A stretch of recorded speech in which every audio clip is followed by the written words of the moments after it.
अच्छा, कितनी खूबसूरत बात है जिसे राजेंद्र साहब पांडे ने रखी कि मैं क्यों लिखता हूँ। फिर कहा कि पात्र मेरे संतान सरीखे हैं। वे कहानी भी लिखते थे जो फरिश्ते और गांव बेगांव के पात्र हैं, कहानियों के पात्र हैं। मनुष्येतर प्राणी बन जाता हूँ जब मैं लिखता हूँ, तो मनुष्य से इतर, लोकोत्तर, और अंततः तो साहित्य आनंद का विषय है, जिसे ब्रह्मानंद सहोदर कहते हैं। वो क्या है? रचना मुझे व्याप्ति देती है, वही परिभू स्वयंभू वाली बात, यानी व्यक्ति का व्याप्त हो जाना, पूरी विश्व वसुधा में उसका अंग बन जाना, उसका सत्व बन जाना। कविता में भाषा की जवानी का लावण्य सामने रखता हूँ। यह जो सौंदर्य बोध है, सौंदर्य बोध का जो तात्पर्य है, सौंदर्य का जो तात्पर्य है, वो लेखक बखूबी समझ रहा है कि रचना जिस भाषा में निमज्जित हो रही है, जिस रूप और शैली को व्यक्त कर रही है, उसका कोई रूप हो, रिपोर्टाज हो सकता है, रेखाचित्र हो सकता है।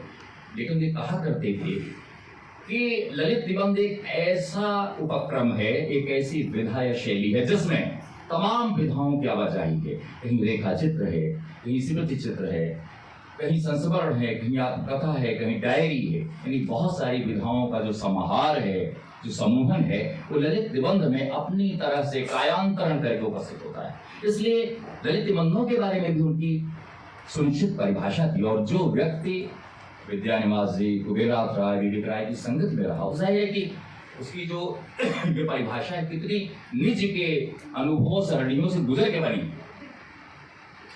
वस्तु के औदार्य को भूलकर अभिनव संगम की सृष्टि का मजा लूटता हूँ। वस्तु के औदार्य को भूलकर अभिनव संगम की सृष्टि का मजा लूटो। ये शायराना कथन है। जैसे कहते हैं कि ये कहते हैं कि मैं मरूंगा सुखी, मैंने जीवन की धज्जियां उड़ाई।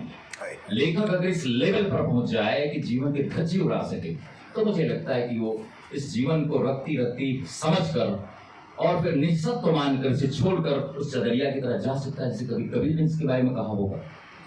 तो राजेंद्र साहब जी की ये जो अंतर्दृष्टि है, यहीं से उनका संस्मरणालोचन आरंभ होता है।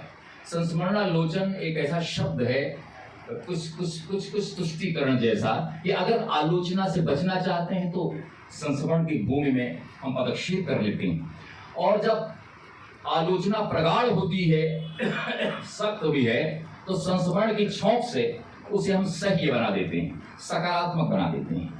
हितम मनोहाय च दुर्लभम वचः, ये तो शास्त्र कहता है। इसलिए अगर बाप ने बच्चे को डांट दिया है तो डांटना उसका अधिकार है, और पुचकारा है तो उसका जन्मसिद्ध अधिकार है। तो ये जो हमारी संस्कृति की देन है, जिसको अभी इस विधा का बहुत ज्यादा प्रचार नहीं हुआ, लेकिन बहुत सारे लोगों के बारे में थोड़ा जानते हैं, उसका लिखा ज्यादा जानते हैं। तो संस्मरणालोचन एक ऐसी विधा है, मुझे लगा कि मेरी भी मुझे लगता है कि रुचि कभी कभी ऐसे, मैं पूरा तो व्यक्ति को नहीं जानता हूँ। जैसे काशीनाथ सिंह संस्मरण लिखते हैं तो पूरा संस्मरण लिखते हैं, आलोचना बिल्कुल नहीं लिखती उनकी। तो वो एक व्यक्ति का रिपोर्टाज हो सकता है, वो संस्मरण हो सकता है, लेकिन संस्मरणालोचन नहीं हो सकता है। संस्मरणालोचन की बुनावट उस व्यक्ति के भीतर से हुई है, जो व्यक्ति शास्त्र को समझता है, लोक को समझता है, रचना को समझता है, उस मार्गों को समझता है, उस लालित्य को समझता है, उस भव को समझता है, अनुभव को समझता है, और अनुभव के बीच से गुजरती हुई जो भाषा है उसको समझता है। और तब वो ये बात संस्मरणालोचन में कहता है। कई लेख ऐसे, धूमिल के लिए तो कहा जाए, धूमिल का जो लेख है बहुत ही, उनके बीच उम्र का अंतराल था 5-7 साल का, लेकिन धूमिल को वे इस तरह से कहते थे अन्य पुरुष की तरह। उसे प्रथम पुरुष वाला आदरणीय भाव नहीं था, सख्य भाव था। यही ये है। और अध्यय पर जब लिखते हैं, अध्यय के मौन पर, जिसको चुप्पी दहाड़ कहते हैं, वे अध्यय तो कहते हैं कि शोर के इस संसार में मौन ही भाषा है। तो अध्यय कुल मिलाकर मुझे ऐसा लगता है कि एक अध्येता के तौर पर राजेंद्र प्रसाद जी के यहाँ कोई वैचारिक रेजिमेंटेशन नहीं था।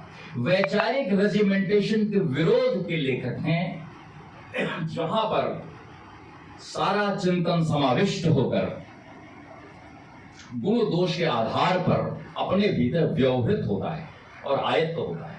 ऐसा नहीं कि हमने हूबहू हम उनके फैन हैं तो हमने पूरा उतार लिया उनके व्यक्तित्व। ये उनमें क्षमता थी। इसलिए आप देखें कि वो खलनायक के रूप में राजेंद्र यादव जी तो खुद को ही प्रचारित करते थे, वो उनका ब्रांड इमेज था कि उनको कोई खलनायक कहे, और वैसे काम उन्होंने खूब किए। शिलाल जी तो कहते थे अगर हंस को निकाल दीजिए तो राजेंद्र यादव में कुछ नहीं बचता। ये बातचीत के आधार पर कह रहा हूं। लेकिन आप देखें कि महनीयता की मूर्ति हिंदी संसार में कैसे गढ़ी जाती है। बिना कुछ लिखे कोई आप वाक्य का प्रवक्ता बन जाता है, और बहुत लिख कर भी आदमी सदियों को लांग करके पाया है एक अंगोछा, एक पुरस्कार में। तो सारा जीवन इस आधार पर उपेक्षित या तिरस्कृत हो कि आप अगर